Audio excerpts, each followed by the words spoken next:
አሁን አሁን የምንገኘው ገነተ ኢየሱስ ገነተ ማርያም ወይም ወይብላ ማርያም ጸበል ተብለው በሚጠራው አካባቢ አሁን እንደዚህ ፈርሳ እያየናት ነው።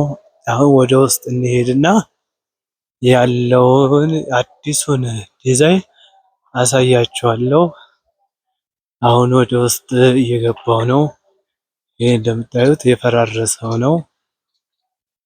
እዚህ ጋር ጸበሉ ጥንታዊና ታሪካዊ ጸበል የነበረበት እንደውም 3 ምንጮች ያሉበት ምንጮቹ ከልጅነት ጀምሮ በታሪክም በአይንም የምናየው እባብ እየወጣ የሚጠብቅበት ጸበሉ ማንም እንዳይነካ የሚጠብቅበት ነው። አሁን ጸበሏ በፊት ካለበት ይህን ያህል መንገድ መተን እንደዚህ አቅራቢያው በጣም ቀርቦ ነው የታጠረው። አሁን አጥሯም እንደዚህ ነው።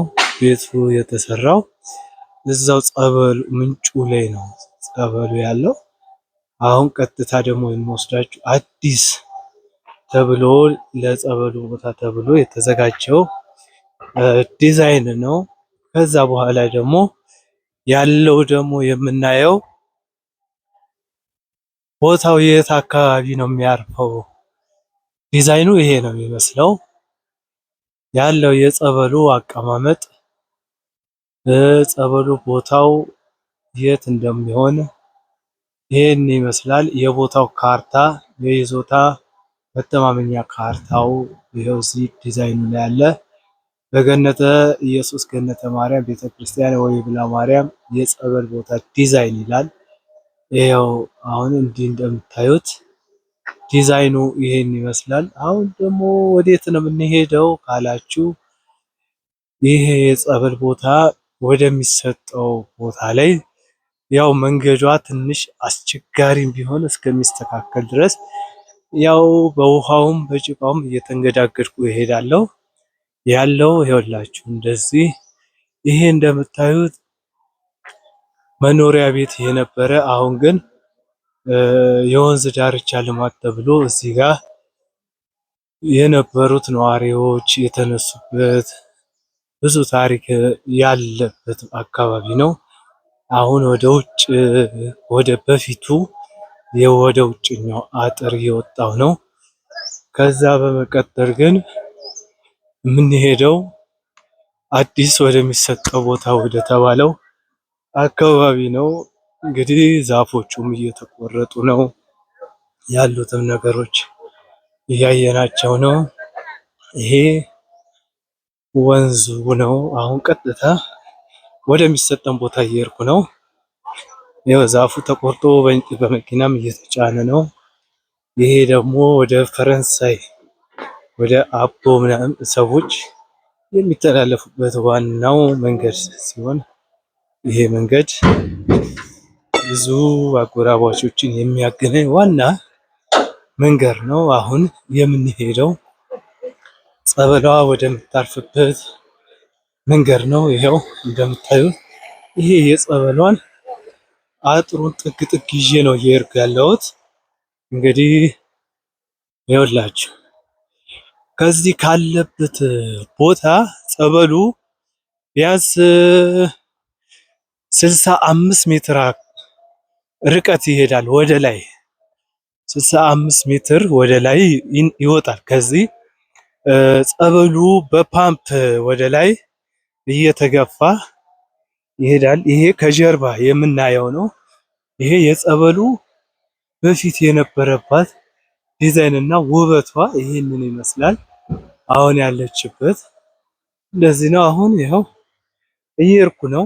ይኸውላችሁ ይሄ ሁሉ ጫካ የምታዩት በወንዝ ልማት እቺ ቤት የምታዩት እቺ ላስቲክ ጸበልተኞች ህመምተኞች ቁጭ ብለው ጸበል የሚጠጡባት ፀሐይ ሲመጣ ዝናብ ሲመጣ የሚጠለሉባት ቦታ የነበረች ናት።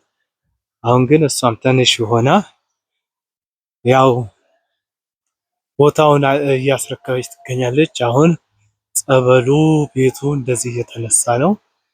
ያው ለጊዜው ያ ቤት እስከሚያልቅ ድረስ ግን እቺ አሁን በእንጨት ቆርቆሮ ምናምን ተሸፍና የምናያት ለታቦቱ ጥር 21 በዘመነ አስተርእዮ ጊዜ የቃል ኪዳኑ ታቦት መጥቶ የሚያርፍበት ቦታ ላይ እቺ ጊዜያዊ ማረፊያ ሆነ የምትቀመጥበት ናት።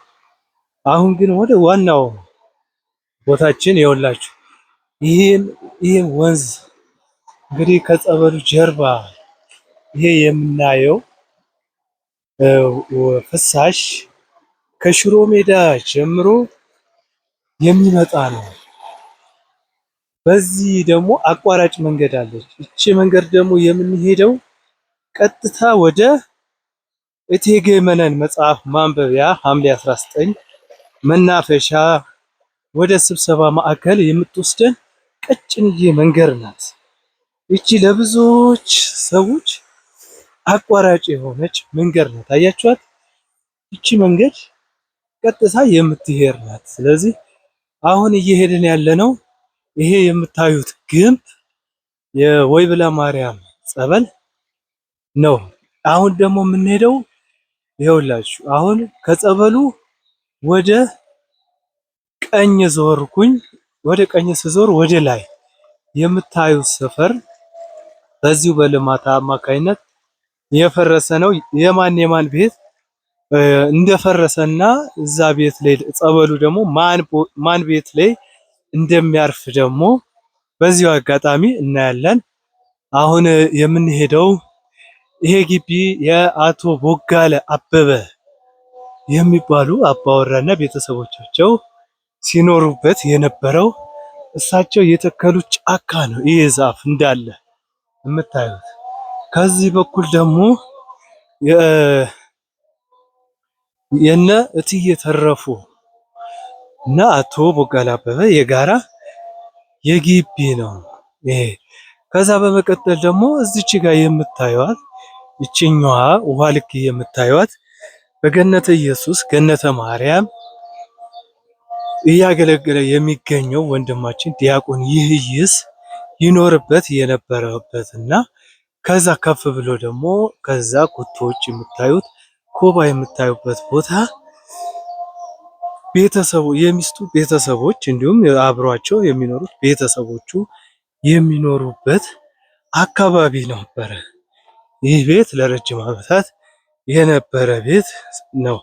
ከዛ በመቀጠል ደግሞ እዚህ ጋር ደግሞ የምናየው የአቶ ቦጋለ አበበ የተባሉና ቤተሰቦቻቸው ሊኖሩበት የነበረችው ይቺ ናት።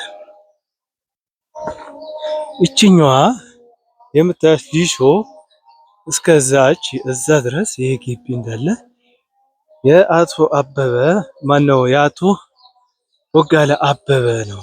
ይሄ ደግሞ መሰረቱ እንደዚህ የምታዩት ደግሞ ይሄ መሰረት ወጥቶለት የምታዩት አካባቢ ደግሞ ወይዘሮ እሙሃይ አበዛሽ መንግስቱ የሚባሉ እና ቤተሰቦቻቸው የሚኖሩበት ቤት ሲሆን ጸበሏም የምታርፈው ቦታ እየደረስኩ ነው። ማን ቤት ላይ እንደምታርፍ ደግሞ እናያለን።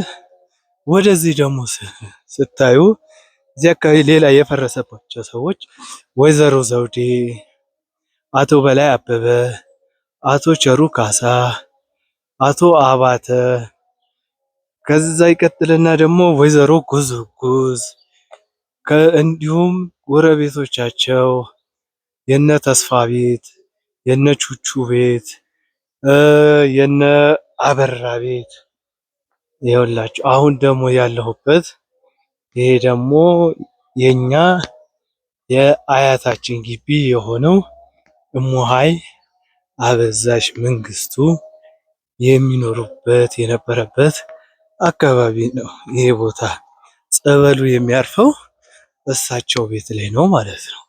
ስለዚህ እዚህ አካባቢ ደግሞ ገና ያልፈረሱ 3 ቤቶች አሉ። የነ እናኒ የነ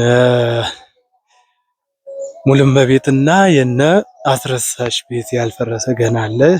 እሱም ከጊዜ በኋላ እንደሚፈርስ ነው። እቺ ቦታ ላይ እና እዚች ጋ ደግሞ አንድ እዚች ቀይ ቆርቆሮ ጋር የምታዩት አንድ የነበሻዱ ግቢ የምትባል ከሙሃያ በዛች መንግስቱ አጠገብ አብሮ አዋሳኝ የነበረ ግቢ ነው። አሁን የምናገኘው ጸበሉ የሚያርፈው ሙሃያ በዛሽ መንግስቱ ቤት ላይ ነው። አሁን ጸበሏ ይቺ አረንጓዴ ቢጫ ቀይ የምናያት የጸበሏ ቦታ ነች። ጸበሏ ከነበረችበት ከጥንታዊ ቦታ ወደ 65 ሜትር ርቀት ወደሚገኘው ወደ ሙሃያ በዛች መንግስቱ ቤት ላይ ነው የሚያርፈው። ይሄው በዛሬው ዕለት ደግሞ የስቶር ወይም የእቃ ማከማቻውን ስራ አናጺዎች እየሰሩ ነው። ይሄም እየተሰራ ያለው እዚህ አካባቢ የጸበሉ ቦታ የሚያርፍበት እንግዲህ ጸበሉም በፓምፕ 65 ሜትር ርቀት ላይ ተጉዞ መጥቶ ለምዕመናን በረከት የሚሰጥበትን ተብሎ የታሰበ ቦታ ነው። ከዛ በመቀጠል ደግሞ ቀስ እያለን ደግሞ በሂደት ደግሞ ያለውን ሁኔታ እያየን እንነግራችኋለን። እኛው የዛው አካባቢ ነዋሪዎች ነን። ይሄ የጸበሉ ቦታ ደግሞ የሚያርፈው በአያታችን ነው። ለአያታችንም ነፍሷን በአጸደ ገነት ያሳርፍልን፣ ቤተሰቦቻቸውን በፍቅር በአንድነት ይጠብቅልን። እቺ የምታዩት አረንጓዴ ቢጫ ቀይ ጸበሏ ያለችበት ነው። ከዛ በመቀጠል ወደ ጀርባው ደግሞ ስንሄድ ይሄ የምናየው ሐምሌ 19 በድሮ አጠራሩ የእቴጌ መነን መጽሐፍ ማንበቢያ መዝናኛ የነበረ ለብዙ ዓመታት ደግሞ ሐምሌ 19 መናፈሻ ተብሎ የሚጠራው አካባቢ ነው። ይሄው የጸበሉ ቦታ ቅያሪ ቦታ ይህንን ይመስላል። ቀጣይ ደግሞ በሌላ ቪዲዮ እንገናኛለን። ሰላም ነው።